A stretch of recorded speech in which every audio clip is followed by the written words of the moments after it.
기도하겠습니다. 하나님 아버지, 하나님 말씀은 진리니입니다.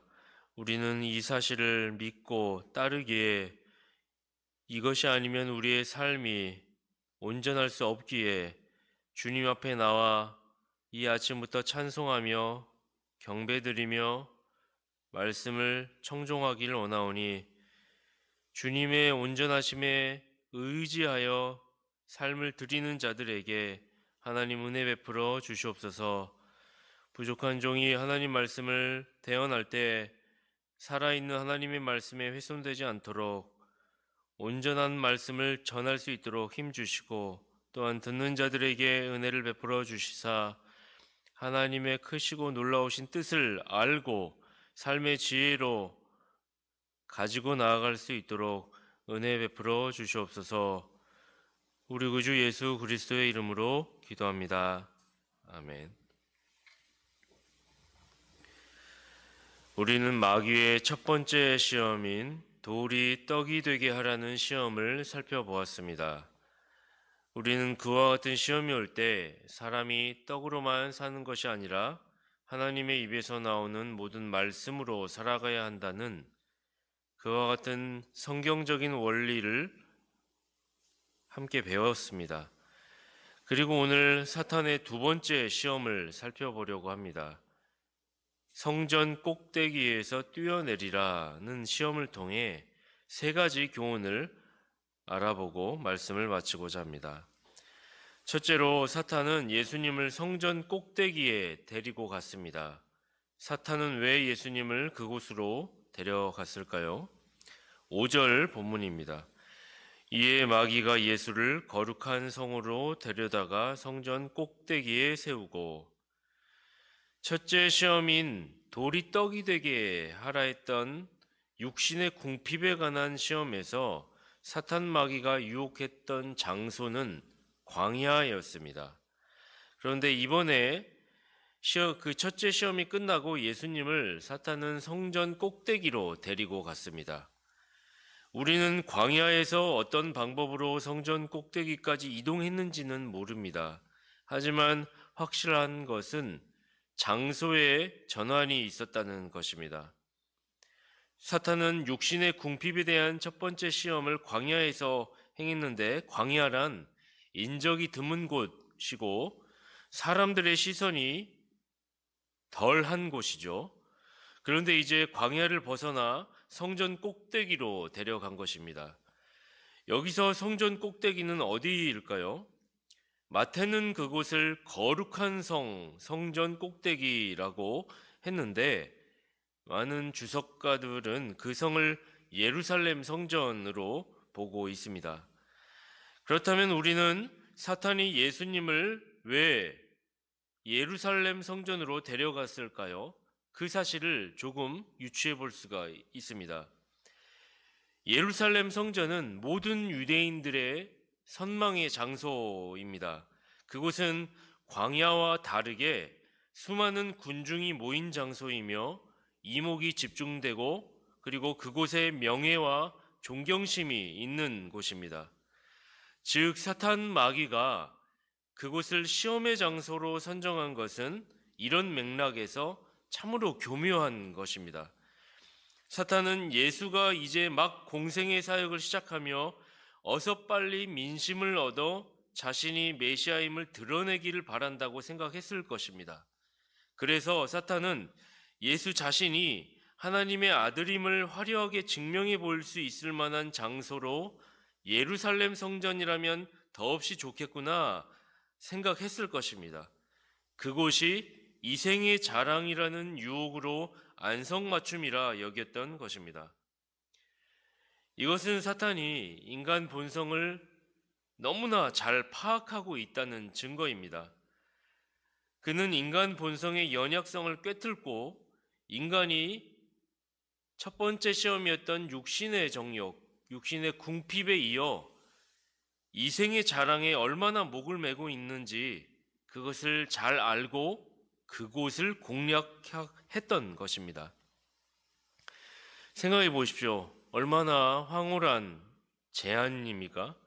아무런 대가 없이 화려하고 명성이 자자한 곳에서 스스로를 높여준다는데, 그런 제안에 응하기만 하면 나의 가치를 최고로 입증할 수 있다는데 그런 자리를 마다할 이유가 있겠냐는 것입니다.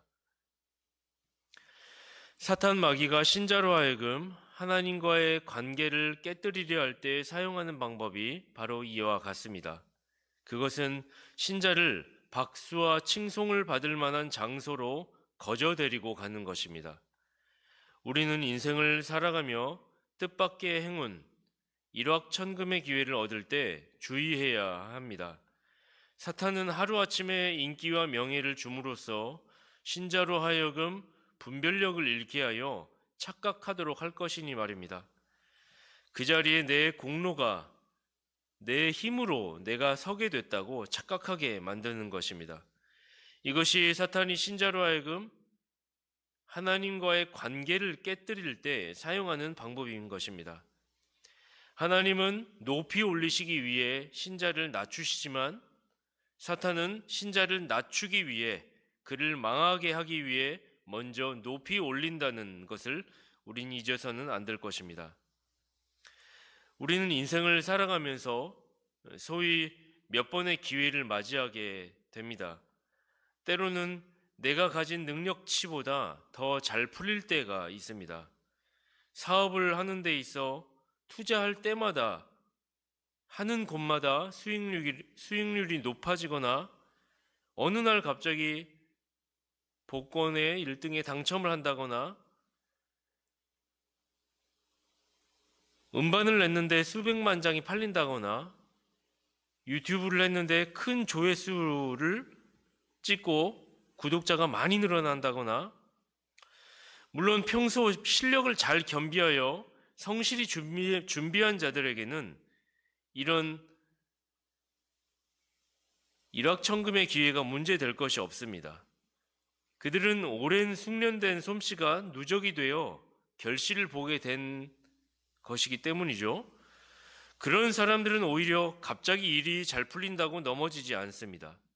그들은 그 자리에 무게를 오랫동안 준비했기 때문에 더 노련하고 정교하게 그들은 왕관의 무게를 견디며 더욱 책임감 있는 경건하고 도덕적인 사람이 될 경우가 높기 때문입니다. 하지만 그렇지 않고 갑자기 일약 스타덤에 올랐다거나 일이 잘 풀리게 된다면, 만약 이 왕관의 가치를 알지 못하면서 빈수레가 계속 요란하다면 그 사람은 조만간 자신의 실력 없음으로 인하여 한계에 부딪히게 될 것입니다. 그리고 곧 그 자리에 책임과 무게를 견디지 못하고 나락에 빠질 확률이 높은 것이죠. 자신 안에 그만한 자리의 가치를 견딜 만한 능력이 없다면 우리는 그와 같은 기회가 주어졌을 때 겸손해야 합니다. 수고하지 않은 대가는 성경적이지 않은 것이지 하나님이 나에게 이와 같은 일들을 왜 허락하신 것일까? 겸손해야 하는 것이죠.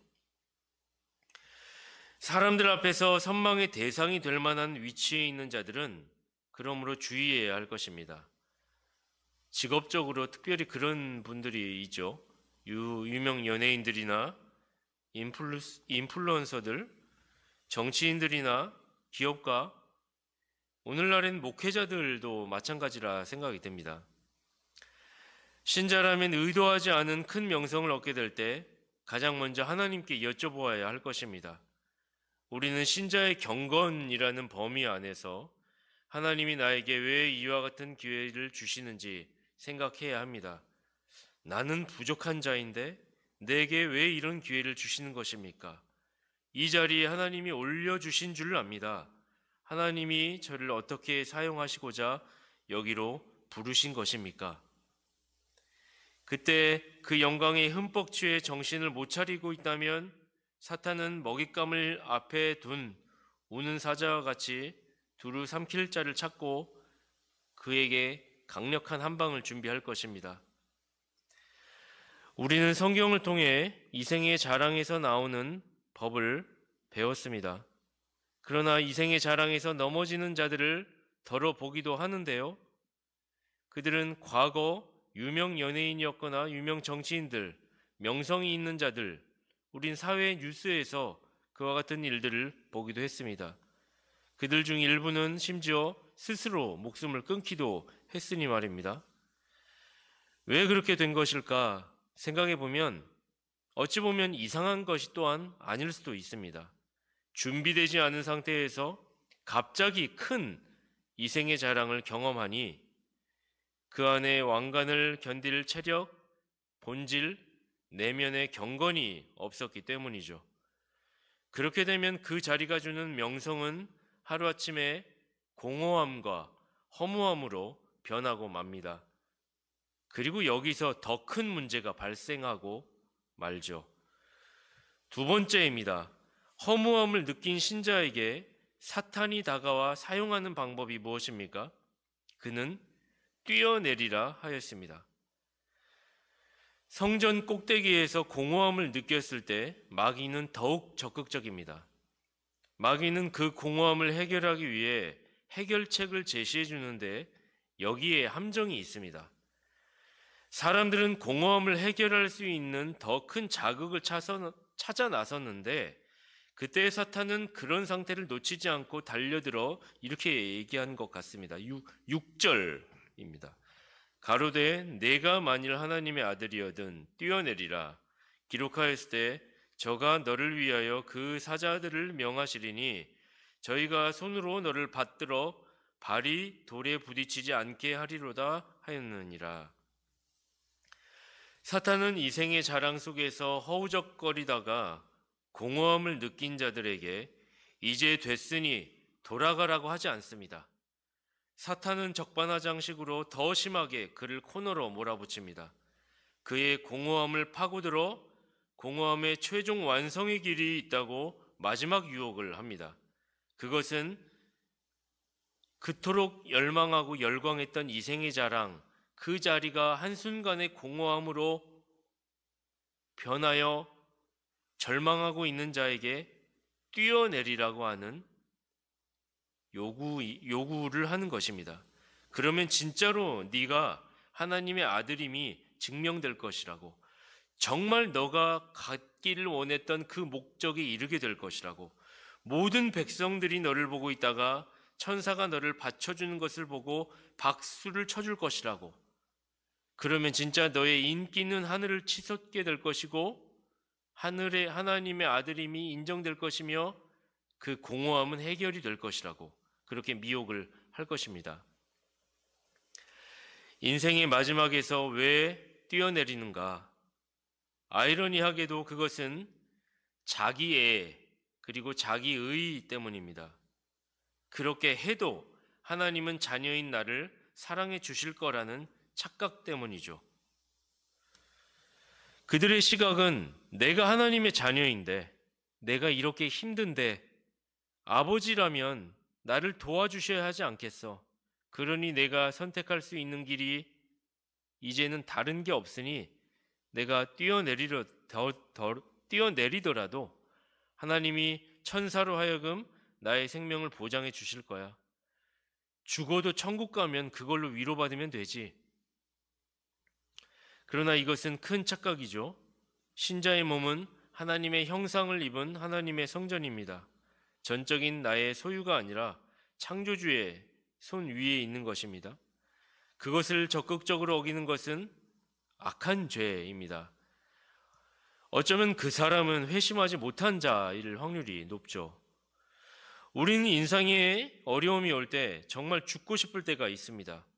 그때 우리가 의지해야 하는 것은 하나님 아버지의 신실하심이요 그의 언약입니다. 그것을 붙들고 하나님이 기뻐하시는 길이 무엇인지 말씀을 통해서 발견해야 합니다. 하나님은 나의 잘못된 행동과 처신까지도 사랑하시는 분이 결코 아니시기 때문입니다. 그러므로 그와 같은 강력한 유혹이 올 때 우리는 정신을 차려야 합니다. 마귀를 대적해야 합니다. 그리고 겸손히 주님 앞에 엎드릴 줄 알아야 합니다. 주님께서 겸손한 자에게 은혜를 베푸실 것이기 때문입니다. 셋째로, 우리는 허무함을 느낀 신자에게 사탄이 다가와 사용한 또 하나의 방법을 발견할 수가 있습니다. 그것은 기적주의입니다. 과거 신자였던 자가 이생의 자랑이라는 유혹에 넘어가 공허함을 경험했죠. 거기서 좌절하려 할 때 사탄은 마지막 최종 승부를 본다 했습니다. 당신은 사실 하나님의 백성 아니었냐고, 그 공백을 해결해 줄 수 있는 분은 당신이 그토록 믿었던 하나님 아버지 아니시냐고, 그 하나님의 도움을 받아보라고. 공허함, 우울감이 올 때 신자가 받는 유혹이 이런 방식입니다. 그곳을 신앙으로 채우고 싶긴 한데 온전한 방법이 아닌 그릇된 방법, 사탄 마귀의 잘못된 해석을 받아들이게 되는 것이죠. 다 때려치우고 싶고 뛰어내리고 싶은 생각이 들 때, 내가 이렇게 힘든데 하나님이 자녀인 내가 이렇게 괴로운데 아버지라면 뛰어내리는 나를 지켜주실 것 아닌가라는, 이것이 기적주의죠. 우리는 누구나 연약하기에 이생의 자랑에 심취하다가 급전직하할 수 있습니다. 바로 그때 정상적인 신자라면 허무한 영광을 바라보았던 내 자신의 무지와 교만을 알고 고개를 숙이고 다시 하나씩 성실하게 탑을 쌓아 나아가야 합니다. 그런데 하나님을 램프의 진이나 도깨비 방망이로 알고 내가 이렇게 해도 지켜주시겠지라는 식으로 생각한다면 그것은 어리석은 생각이죠. 하나님은 우리의 잘못된 결정과 판단까지 지켜주시는 분이 아니십니다. 우린 기적주의를 주의해야 합니다. 엘리야 잘 아시죠? 엘리야는 기적을 경험했던 사람이죠. 그러나 그는 또한 마지막에 그 기적으로 말미암아 실제 그의 삶이 하나님 앞에 고백된 삶으로 가진 않았습니다. 무슨 말씀을 드리는 것이냐면, 엘리야는 3년 6개월의 기간 동안 놀라운 기적을 경험했습니다. 그릿 시내가에서 아합을 피하여 도망가했을 때 떡과 까마귀를 통하여 공급을 받았죠. 그리고 시돈 땅 사르밧 과부에게로 갔을 때 기름을 제공을 받았습니다. 멈추지 않는 식량을 제공받았다는 것이죠. 심지어 그의 죽은 아들까지도 살렸습니다. 하나님은 엘리야에게 갈멜산 전투에 나가기 전에는 여러 차례 기적을 보여주셨습니다. 그런데 그거 아십니까? 하나님은 정작 갈멜산 전투에서의 대승을 거두고 나서 엘리야가 개인적으로 하나님의 도움이 필요할 때는 기적을 보여주시지 않으셨습니다. 그가 이세벨의 최후의 통첩을 받고 마음이 번민하고 가난해져서 저 남쪽 끝 광야로 내려가 스스로 목숨을 끊고자 할 때조차 기적을 보여주시며 확신을 주시지 않으셨습니다. 하나님은 오히려 엘리야를 호렙산으로 데리고 가셔서 기적주의적 신앙보다 더 나은 것을 가르쳐 주셨습니다.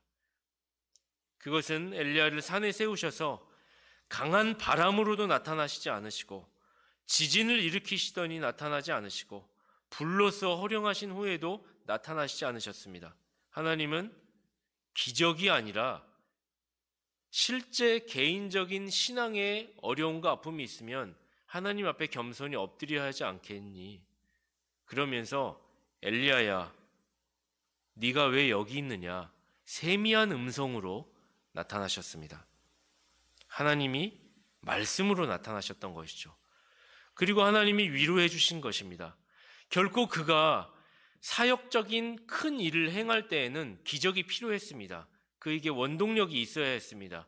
사람들에게 하나님이 주이시고 만군의 주이심을 드러내야 할 동기가 필요했습니다. 그럴 때는 기적을 하나님께서 동반해 주셨죠. 그러나 엘리야가 개인적으로 하나님을 만나야 할 때, 개인적으로 번민할 때는 기적이 아니라는 것입니다. 기적주의로 개인적으로 하나님을 만나려 하게 될 때 착각을 범할 수 있게 되니 그것이 아니라 강한 바람도 아니라 지진도 아니라 불로써도 아니라 세미한 음성으로 다가오셔서 네가 왜 여기 있느냐.